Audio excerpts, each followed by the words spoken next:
আসসালামু আলাইকুম। আশিস কুকিং ডায়েরির আজকের আয়োজনে থাকছে পুরান ঢাকার ঐতিহ্যবাহী হাজির বিরিয়ানি বা তেহারি রেসিপি। তো চলুন কথা না বাড়িয়ে চলে যাচ্ছি রেসিপিতে। এখানে আমি রেসিপির জন্য নিয়ে নিয়েছি রেগুলার পোলাও চাল। এখানে আমি 3 কেজি পরিমাণ পোলাও চাল নিয়ে নিয়েছি।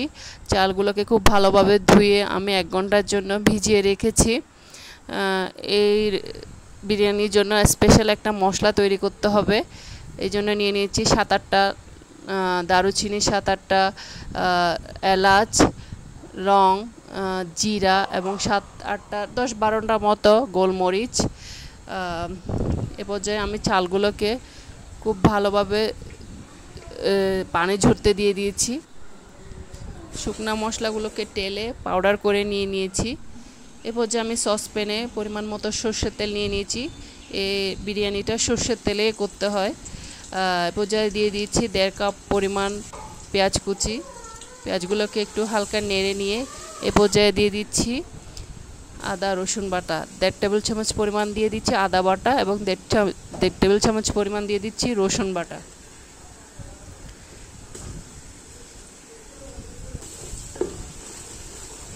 এবার আদা রসুনগুলোকে খুব ভালোভাবে নেড়ে নিচ্ছি যাতে আদা রসুনের কাঁচা গন্ধটা চলে যায়।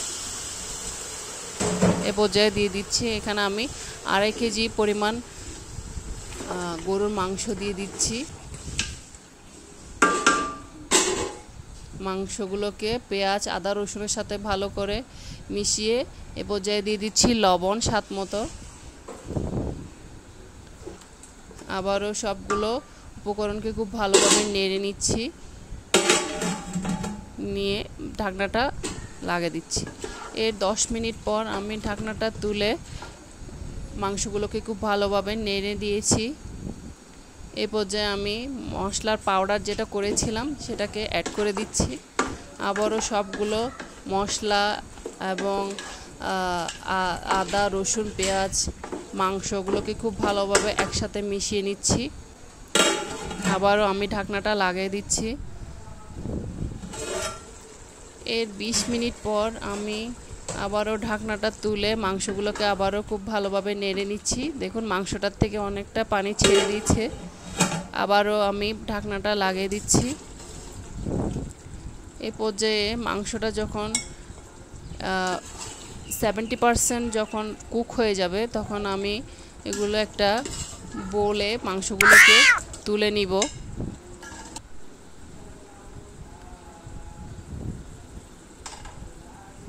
মাংসের মধ্যে যে মশলা এবং তেলের যে মিশ্রণটা থাকবে ওই পর্যায়ে এর মধ্যে আমি চালগুলোকে দিয়ে দিব। পোলাও চালগুলোকে আমি দিয়ে দিব। এ পর্যায়ে চালগুলোকে আমি খুব ভালোভাবে নেড়ে নিব।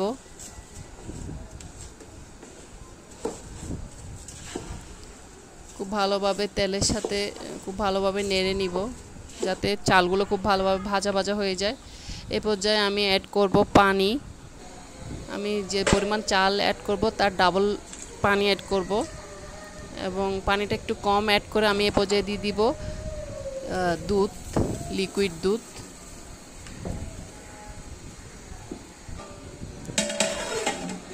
এই পর্যায়ে আমি ঢাকনাটা লাগিয়ে দিচ্ছি। এর কিছুক্ষণ পর আমি আবারও ঢাকনাটা তুলে যখন চালগুলো 90% যখন কুক হয়ে যাবে তখন এই পর্যায়ে আমি অ্যাড করব আগে থেকে তুলে রাখা মাংসগুলো। আবারও আমি খুব ভালোভাবে চালের সাথে মাংসগুলোকে খুব ভালোভাবে নেড়ে নিচ্ছি। এ পর্যায়ে আমি অ্যাড করব কাঁচামরিচ ফালি।